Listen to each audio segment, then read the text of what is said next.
How to delete a profile on Peacock. Hi guys, welcome to our channel. Let's begin. In this video, I will guide you on how you can delete a profile on Peacock. For this, launch open any web browser, then head over to peacocktv.com. Make sure to sign into your account over here. Now, you want to click on this profile icon.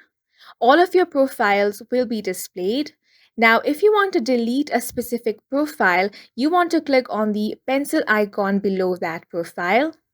After that, your profile information will be displayed. Here on the settings, you want to click on the delete profile option. Here it says that deleting your profile is permanent and it will delete all of your watch list and watch history. If you want that, click on the yes delete option. As soon as you do that, your profile will be deleted. After that, if you want to add another profile, simply click on the plus icon.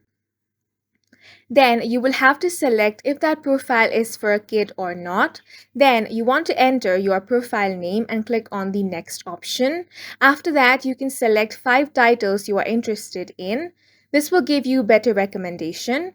Click on the done option after you have selected that, or you can skip this step.